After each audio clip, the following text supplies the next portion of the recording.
Now let's talk about advertising in the growth phase. Advertising in the growth phase is different than advertising in the very beginning. Some of the same principles hold true. Again, social media ain't everything. There are lots of other ways to find customers, but up-leveling your advertising is amazing for growth too. Hi there, and welcome to the Baking a Better Business podcast, or the series if you're watching from YouTube. I'm Sarah Grace, and I started a home bakery that turned into teaching others the art of cookie decorating. As I was teaching cookie decorating, we ended up in a lot of conversations about starting your own cookie decorating business from home, or your own home bakery. I started making videos about that topic, and that led into my new course, which is the Cookie Career Academy, and just creating content for people who own home bakeries. I'm so glad you're here, and you can learn more at sarahgracecookie.com. Now, once you've gotten established and you have started to make cookies or cakes or whatever it is that you're making, you've started baking for a few customers, and you're starting to see that traction of people knowing who you are, then you're going to want to think about growing. And your priorities are going to shift when you're thinking about growth versus when you're starting out. And part of the reason that I wanted to make this video is because my friend and one of my business mentors, Cassie Kitzmiller, she has basically this whole program for people who are in online business like me. And it breaks down what you need when you're getting started and what you don't need and shouldn't be pouring time and energy into. So I want to break that down for you in terms of baking here. She does such a good job of helping people prioritize what they're doing in online business. She helps me a lot with that. And just having this matters when you're starting, this doesn't. This matters when you're growing, but this doesn't matter yet. So anytime you're growing, just like we spoke about earlier, having those customers who are coming back again and again, that is going to grow your business. Repeat customers are the formula for business success in any business. So I want you to think about other ways that people can order from you. If you're only serving people through custom cookie sets, then that's going to limit how many times they can work with you in a given period of time. So if they're only ordering cookies for those special occasions or only ordering cakes for those special occasions, that may limit how many times they can come back to you. So think about things like pre-sales where you're creating some holiday products. Like, for example, I would do these little cookie bouquets that were on a cake board, like icing, securing them to a cake board. And those would be wrapped in this pretty cellophane to heat seal them, but also make them look like a very nice packaged gift. And they would have like a little mason jar cookie to make it look like, I'll try and insert a picture of them here, but they'll have this like little mason jar at the bottom, and it looked like a cute bouquet, but it was made of custom decorated sugar cookies that they could pop off of the cake board and eat, or just display in their kitchen until they were tired of it. It was like this edible art. And those were what I did for Mother's Day. And I sold several of those for Mother's Day. I did like these mom-shaped cookies that you could get in a little clear box, gift type things. You can also do things like experiences, classes, anything like that that is going to give them another opportunity to come and buy from you that isn't just, I need a cake for a birthday party or I need cupcakes for a wedding or whatever. Giving them an opportunity to then buy something in addition to what they're already buying. So first you want to think about more opportunities for you to serve them at other times. Second, you want to think about how you can give them something else in addition to what they're already buying. So a lot of times what I did when I would do one of those pre-sales and I would have 10 people order a flower bouquet or whatever, when they would arrive for that pre-sale, when they would come to my porch for pickup, if I was doing porch pickup or if I was at a store or whatever it was, I would also have like 5 or 10 DIY kits made. That way, when they come and they say, oh, these are so beautiful, et cetera, then you have the opportunity to say, maybe you're in conversation with them and they say, I'm going to give these to my mom, or these are going to be for my daughter-in-law who has young kids. You say, well, I have these fun mommy and me DIY kits for Mother's Day where kids and their moms can decorate flowers and hearts and stuff, and it has the icing and everything already in it if you'd like to take a look at them. And then that gives them an opportunity to get something else fun that they enjoy, and they're also getting to buy more from you. That's called increasing the customer value, which our customers are already valuable to us no matter how much they spend. At the same time, though, thinking in terms of business, in the business world, this is called an upsell. And it is so much easier. There's so much less friction in the process of someone who has already chosen to buy from you buying an additional something than it is for them to go somewhere else and buy something else, or than it is for you to find a completely new customer who's never bought from you before and sell something different to them. Think about when you go to Target. You walk into Target for a jug of milk. You walk out with 17 throw pillows if you're like me. New throw pillows, maybe a cute outfit that you found on sale, possibly a pair of shoes and some dye-free snacks. Like, I go in there with blinders on and I come out with $500 worth of stuff half the time. I have to stay away from Target. It's a problem. But that is the art of the upsell. There's always that extra way that you can serve them, and you can position your products and offers in a way that you can give them a little something extra. This can look like you're hosting a cake decorating class or a cookie decorating class or whatever it is. And while you're there, you have pictures of the next holiday pre-sale that you're doing. You have pictures of the cute pumpkin cookies that you're going to be selling next month during Halloween. And you can allow them to go ahead and pre-order those to get their name on the list before time runs out or whatever. And then they have an opportunity to buy something else while they're there. That is an upsell. And finding opportunities for those little upsells, those little here can I serve you more moments, that's going to help grow your business tremendously. Now, growing your business, let's talk a little bit about those numbers and what I mean when I say growing your business. So I'm going to be referring to my notes here because this is kind of dense stuff and I wrote down how I wanted to share it. So revenue. Hey y'all, Sarah here popping in to tell you about the Cookie Business Masterclass that you can now find on sarahgracecookieco.com. This isn't just for cookie decorators. This is for anyone who wants to start or grow a baking business of any kind. And this workshop will help you walk through exactly what you need to start and get a really good foundation for your baking business to come. It's going to help you bust through some of those fears that have been holding you back so that you can enter into your new business confidently. All you have to do is enter your email so I can send it over to you, and then you'll be directed to the video so that you can watch while you decorate or bake or whatever it is that you're doing. I hope you'll check it out. You can find that at sarahgracecookieco.com on the homepage or sarahgracecookieco.com/masterclass. Let's camp out on the word revenue for just a second.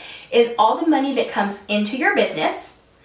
And you may also hear this referred to as your top line, or like all the money coming in general. It's what you get paid for whatever you're making. But if you've been in business for more than a minute, you know that what you receive in money is not necessarily what goes into your personal bank account. So you know that that's not what you bring home. There are expenses that have to be paid and associated costs that come with business. So the old saying, spend money to make money, it really holds true. Your revenue minus everything that you spend to get it is called your profit. It's what's left after your materials are bought and your associated costs are covered. So if you're paying $12 a month for Canva, that's one of your costs. If you're buying that big sack of flour from Sam's, that's one of your costs. All of those are expenses that are deducting from the amount that would be considered profit. So say your revenue, let's just use a simple example, is $100. Then you buy $50 worth of supplies at Sam's and $10 worth of supplies on Amazon. Your profit, if you sell that for $200, is going to be, I made that harder than it had to be, 50, 60, 40, is going to be 140. If my math is wrong, somebody correct me, but I believe it's going to be about 140. I should have made that example easier for myself. Maybe I'll edit this part out later. Hire me as your business coach. I'm great at math. Anyway, now, not all business owners bring home their full amount of profit. Some reinvest it, some save it. Some needs to be set aside for paying your taxes at the end of the year. There are lots of things that you can do and make decisions on with that set amount of profit. But a good rule of thumb is you can bring home a certain percentage of that profit, and that's what's going to determine your paycheck or what's going into your personal account. Now, as we talk about growing your business, as you hear me say the word growth, I want you to think about this in terms of coming at any of the strategies that I'm sharing with you from the angle of thinking what you can do to increase that revenue without increasing those expenses too much, and doing it in a way that considers your time as your most valuable resource. So one of the ways you can grow your business is by reinvesting in your business. When you're making a little bit of money, if you can see, hey, if I buy a bigger mixer, I'm going to be able to save myself some time, make a few more cookies, whatever it is, you can reinvest in that. Or if I buy myself a projector, I can make these beautiful monogram cookies, or I can copy these logos and do cookies for businesses. Reinvesting in your business can be a great way to grow because you're considering the return on your investment. Anything that makes your organization, your systems easier, anything that's going to save you time is usually going to be worth it. I want to caution you here though, don't fall into the let me just spend some money and it will fix my business trap. That is an easy one to get into, especially when you're being marketed to as a business owner. Don't fall into the just buy 100 t-shirts and it'll be the thing that fixes your business. Just buy the new mixer and it'll be the thing that fixes your business. That is not true.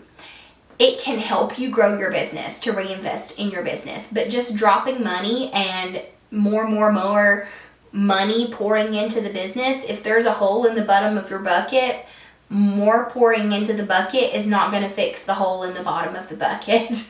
Does that make sense? Okay. Anyway, don't fall into that trap. Think wisely and think intentionally about what you're spending in your business. But also, if you have a little bit of money rocking out in your business bank account and you think, it would be cool to have ...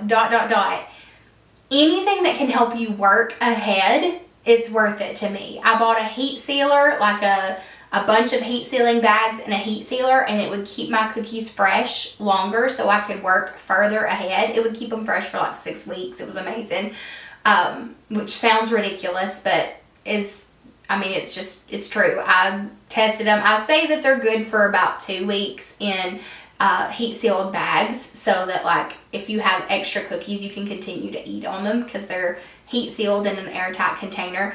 But I tried some one time that I left at a store during COVID lockdowns. Me and Misty went back to her store after, it was like 6 weeks. And I had left cookies in there because I had some in there that people were checking out for classes that were heat sealed. And I tried one just out of curiosity and it was still delicious. But all that's beside the point. Anything that lets you work a little further in advance or saves you time in the midst of your hectic work schedule, it's definitely worth it. If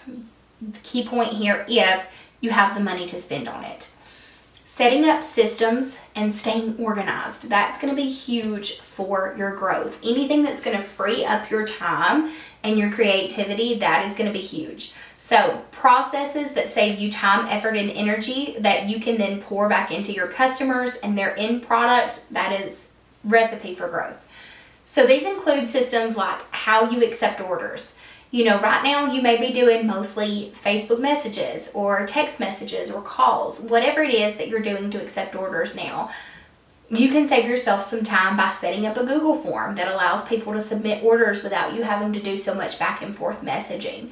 They can tell you what date they need the order for, and if you're already booked on that date, you send back, hey, I'm sorry, this date's already booked, and you don't have to spend an hour going back and forth and messaging with that person, which I get, we want that personal touch, and you can still have that, but setting up some of those automations is key for freeing up some time.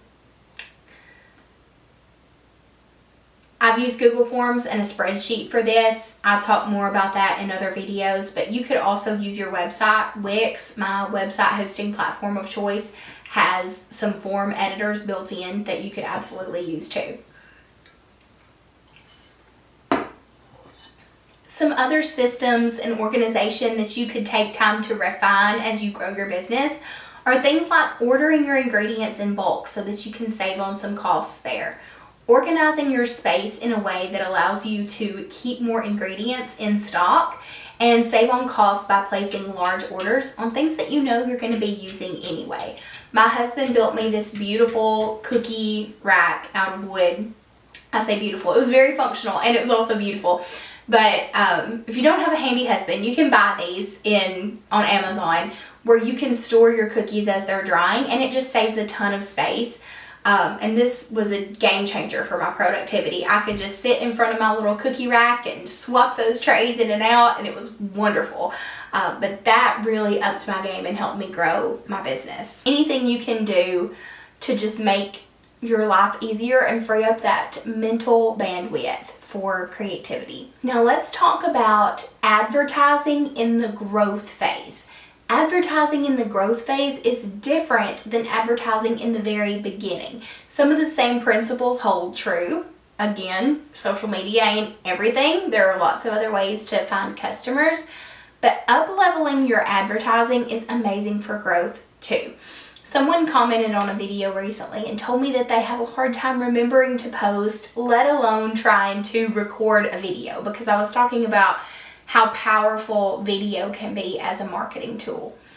Now, I completely understand. It can be so overwhelming, especially when you're in the thick of actually running the bakery and baking the things. So growth is all about thinking in the long term and designing your days and weeks in a way that you aren't saying, oh shoot, I should post, or oh shoot, I forgot to reach out to so-and-so, or I need to do that right now. That's building so much mental clutter in your brain and making it harder for you to be present with the work that you're doing and create a great product to go out the door. So you want to be thinking of things that you know you're going to have to do. There are things that you know you're going to have to do every week, things that you know you're going to have to do every day, every month, whatever it is. Think about creating your schedule in a way that intentionally prioritizes those tasks. Now, one of those tasks that you want to intentionally complete every week is thinking about your social media. So try to set aside a day and time. Maybe it's Monday mornings before the baking week starts, or maybe it's Friday evenings after all the drop-offs are done. Whenever it is, try to think about setting a day and time where you can schedule out your posts for the week, because Meta Business Suite from Facebook, if you have a Facebook business page, they will allow you to schedule posts in advance so that you don't actually have to be posting every day. If you're waking up in the morning and at some point during the day you're having that, ooh, what do I post today? Ooh, I need to post moment. That's taking valuable energy and dopamine away from your brain that you could be applying to your craft. So if you're waking up and deciding what to post, that's one more thing that your busy, overburdened brain is having to think about. And that's drawing energy away from your creative process and from your customer's experience. So try to intentionally plan out your week so that you can schedule things in advance and kind of think through your social media strategy a little bit so that you're getting it done in this amount of time, posting it, letting that go out through the week while you're doing other things. Example here, I had days of the week Like on Thursday, I would take photos of the cookies that I was making before I packaged them and then did the drop off and pick up on Friday. And I would do those pretty staged cookies on that day, those photos, kind of be intentional about the photography time that I was taking. And then Friday or Saturday, whenever I got done with pickups and all that good stuff, I would edit those photos and schedule them to post the following week so that when Monday came around, I was able to give my full time and focus to my decorating. And then I didn't have to worry about photos or social media except to reply to comments until the following week. So make the most of your marketing. Video is a great tool to make your marketing go further. And I know it's hard to get used to in the beginning, but once you get into the rhythm, setting up that tripod to record what you're doing while you're decorating doesn't take that much extra time. Now, editing your videos used to be something that was pretty time consuming, but now you have tools like CapCut on TikTok where you can record inside the app and it'll use AI to automatically cut your video for you, and you can just make some little adjustments. So there are some really good AI editing tools out there, such as CapCut, such as the native TikTok editor, and then you can download that video from TikTok and post it to other platforms. So that's a really good one that I highly recommend, even if it's just 1 or 2 videos per month. That is better than nothing. You don't have to feel pressured to do 2 or 3 reels or short form videos per week. That's a little much in the beginning, I get it. But if you can do an occasional video that's pretty good quality, it will help so much in the reach that your posts are getting. Now, on the topic of tech and social media, focus on local. Local hashtags will be so helpful. Tagging and partnering with other local businesses, people who can buy from you in your area. Unless you're in one of the few states that allow you to sell online through a cottage food license, that was not an option for me in Tennessee. You want to focus on that local marketing strategy. Like I said, using local hashtags, tagging that location of so-and-so Tennessee or whatever in your post. That's going to help you get in front of the people who can actually buy from you. Another good thing to look into is local SEO. SEO is optimizing your website and everything that's on it in a way that helps you show up in search results on Google. You can also do this with Google My Business. And I dive further into this in the CCA course, the Cookie Career Academy. I give you the website template for Wix, and I'm going to update that soon because Wix has made some really cool updates in their editor that make it easier to design your site. So I'm excited to hop in and do that. But having a website, setting up a website and setting it up in a way that allows your website to be found on Google, that allows people to come and see your work, join your email list, all those good things. Those are great ways to grow. Thank you so much for watching this video and for staying to the end. That really helps me when it comes to getting my videos seen by more bakers like you. So if you have any questions or if you'd like to tell me what you thought, please let me know down below. I try my best to respond to every comment, so I'll try my very best to get back to you. Also, I'd really appreciate it if you enjoyed this video, if you click that like button, as well as hit the subscribe button and the notification bell so that you never miss a video in the future. If you're listening on the Bake a Better Business podcast, if you could leave a 5-star review and your honest opinion about the podcast, that helps it get in front of more people and helps us help other people start home bakeries. Hopefully, that's the goal anyway. So wherever you are, wherever you've listened today, thank you. I appreciate you. You guys are the reason I get to do what I love. And if you could hit all the buttons that you know you need to hit, that would help me a lot. And I'm so glad that you've hung out with me today and that we've gotten to bake or talk baking business, whatever it is that we chatted about in this video today. Thank you, and I hope you have a great week.